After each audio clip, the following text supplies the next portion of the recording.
नमस्कार, आप देख रहे हैं न्यूज तक। और भारत और पाकिस्तान के बीच में बीती रात क्या कुछ हुआ, इस पर एमईए की तरफ से प्रेस कॉन्फ्रेंस की गई। दोनों महिला अधिकारियों की तरफ से प्रेस कॉन्फ्रेंस की गई। एमईए के सेक्रेटरी उसमें मौजूद थे। न्यूज तक पर हम आपको उसी प्रेस कॉन्फ्रेंस की बड़ी बातें जो हैं वो बताने वाले हैं, और साथ ही आप जान लीजिए कि वेरीफाइड इंफॉर्मेशन, बिल्कुल सटीक इंफॉर्मेशन हम आपको दे रहे हैं, जो एमईए की तरफ से भी साफ तौर पर प्रेस कॉन्फ्रेंस में क्या कुछ कहा गया, भारत का बीती रात क्या कुछ हुआ, उस पर जो भी जानकारी दी गई वो इस वीडियो में आप देखेंगे। मेरे साथ तक चैनल्स के मैनेजिंग एडिटर मिलिंद खांडेकर यहाँ पर मौजूद है। सबसे पहला और दिलचस्प सवाल यही है जो लोगों के मन में, कि बीती रात आखिर क्या कुछ हुआ, भारत की तरफ से क्या कहा गया है, पाकिस्तान ने किस तरह की कार्रवाई जो की है उस पर। नहीं तो देखिए निधि, भारत सरकार बार बार एक बात कह रही है, भारत बार बार एक बात कह रहा है कि हम कोई जवाब दे रहे हैं, हम अपनी तरफ से बात को नहीं बढ़ा रहे हैं। और यही बात अभी जो ब्रीफिंग हुई है भारत सरकार की, उसमें ये कहा गया है कि कल पूरी रात पाकिस्तान की तरफ से श्रीनगर से लेके, मतलब जम्मू कश्मीर से लेके नाल जो कि राजस्थान तक 26 जगहों पर पाकिस्तान की तरफ से ड्रोन कह लीजिए, मिसाइल कह लीजिए, उससे हमला भारत पर किया गया। इससे हुआ क्या है इस हमले से, कि उधमपुर, पठानकोट, भुज, आदमपुर एयर स्टेशन पे कुछ हमारा मामूली नुकसान हुआ है, ये भी बताया गया है इस हमले में।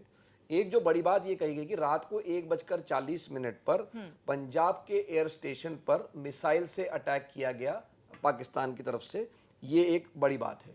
और एक बात यह है कि पाकिस्तान के जो ये हमले हैं उससे जो हमारे स्कूल है और हमारे जो चिकित्सा केंद्र है मिलिट्री स्टेशन के भीतर, उनको नुकसान हुआ है, जो कि गलत बात है कि आप सिविलियन जो चीजें उसको टारगेट कर रहे हैं। ये हुआ है श्रीनगर में, अवंतीपुर में और उधमपुर में। तो कुल मिला के पाकिस्तान के जो हमला है उससे हमें इतनी जगह टारगेट किया गया है, कोई बहुत बड़े नुकसान नहीं हुए हैं। जैसे कि मैंने बता दिया कि कुछ जगह पर हमको मामूली नुकसान हुआ है। जी। और इसके बाद लोग यही जानना चाहेंगे कि भारत ने जवाब कैसे दिया है, क्या हुआ है बीती रात, जिस भारत ने किस तरह का जवाब दिया। तो देखिए, भारत ने, जैसे कि मैंने पहले भी कहा कि भारत जवाब दे रहा है, भारत शुरुआत नहीं कर रहा है। शुरुआत पहलगाम से हुई, उसके बाद हमने उनके टेरर कैंप पर अटैक किया। तो हम शुरू नहीं कर रहे, शुरू वो कर रहे हैं, हम उसका जवाब दे रहे हैं। तो यहाँ पर जो सरकार की तरफ से आज बताया गया कि जो 4 एयरबेस है, नूर खान है, मुरीद चकवाल है, रफीकी है और रहीम यार खान एयरबेस है। 3 एयरबेस पंजाब में है और एक जो है वो इनकी जो राजधानी है वो इस्लामाबाद के पास में रावलपिंडी, वहाँ पर। तो 4 एयरबेस पर भारत ने नुकसान पहुंचाया है और अटैक किया है पाकिस्तान के भीतर। जब पाकिस्तान ने हम पर हमला किया है तो हमने जवाब में उनके 4 एयरबेस पर हमला करके नुकसान पहुंचाया है। जी। और इस बीच खबरें, क्योंकि S-400 सिस्टम को लेकर भी लगातार आ रही थी, उस पर एमईए की तरफ से साफ तौर पर क्या कहा गया है, पुख्ता जानकारी। देखिए, जो हमारा हीरो है एक तरह से, जो पूरे अभी तक जो लड़ाई हुई है, वो S-400 सिस्टम है, जो कि हमने रशिया से खरीदा हुआ है, और वही जो वहाँ से जो हमले हो रहे हैं उसका वो जवाब दे रहा है। तो कल रात से पाकिस्तान की तरफ से ये प्रचार किया गया कि जो हमारे पास जो S-400 है, उसको आदमपुर में बेस्ड है, उस पर उसको हमने नाकाम कर दिया या उसको नुकसान पहुंचा, ऐसा पाकिस्तान की तरफ से दावा किया गया है। तो भारत सरकार ने कहा कि बिल्कुल सुरक्षित है जो S-400 हमारा सिस्टम है। उसके अलावा उन्होंने ये कहा कि जो सिरसा है हरियाणा में, आदमपुर जो मैंने कहा पंजाब में, और सूरतगढ़ राजस्थान में, वहाँ की तस्वीरें भी भारत सरकार ने दिखाई है कि वहाँ कोई नुकसान नहीं पहुंचा है। पाकिस्तान ने यह दावा किया था कि इन तीनों एयर स्टेशन पर काफ़ी नुकसान पहुंचाया गया है। तो भारत सरकार ने इनकी तस्वीरें दिखाई है और ये बताया है कि कोई यहाँ पर नुकसान नहीं हुआ है। अगर खासतौर पर सिरसा को लेकर हम बात करें, क्योंकि बहुत सारी सोशल मीडिया पर अफवाहें सिरसा को लेकर चल रही थी, दिल्ली से नाम जोड़ा जा रहा था, उस पर एमईए की तरफ से क्या? नहीं तो दिल्ली को लेकर एमईए ने कुछ भी नहीं कहा कि वो मिसाइल सिरसा से जो गिरी है वो दिल्ली आ रही थी।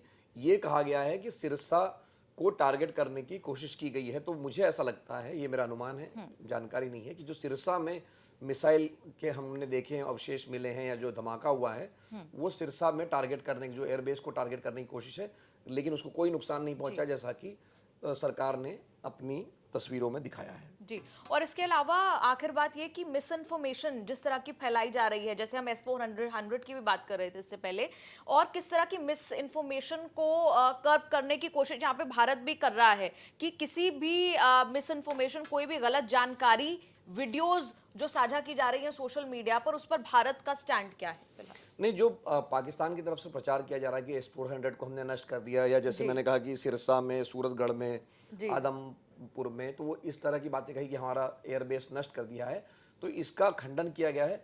दो बातें मैं यहाँ जोड़ना आखिर में चाहूँगा। एक बात तो ये है कि जो एक महत्वपूर्ण बात जो कर्नल सोफिया कुरैशी ने कही है कि पाकिस्तान की जो आर्मी है, अभी तक देखिए निधि जो लड़ाई चल रही है वो एयर की चल रही है, हवाई जहाज या हवाई क्षेत्र में लड़ाई चल रही है।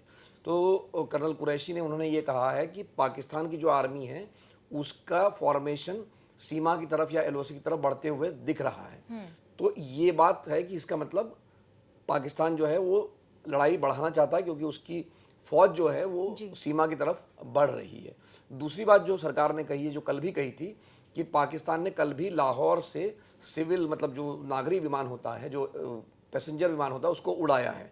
तो पाकिस्तान बार बार ये कर रहा है कि उसकी आड़ ले लेता है, क्योंकि जब आप सिविल एविएशन में हैं, जो अगर कोई यात्री विमान उड़ रहा है तो भारत अगर रिस्पॉन्ड करेगा उस समय तो वो उसको क्षति पहुंच सकती है। तो ये एक बार बार जो सिविल एयरक्राफ्ट को एक ढाल बनाकर पाकिस्तान कार्रवाई कर रहा है। जी, बहुत बहुत शुक्रिया मिलन जी, हमारे साथ पूरी जानकारी जो है वो समझाने की कोशिश की कि भारत की तरफ से क्या कुछ बताया गया है, बीती रात क्या कुछ हुआ है भारत की तरफ से, पाकिस्तान की तरफ से, उस सबको लेकर पुख्ता जानकारी, वेरीफाइड जानकारी जो है वो हम आपके सामने पेश कर रहे हैं। आप देखते रहिए न्यूज़ तक।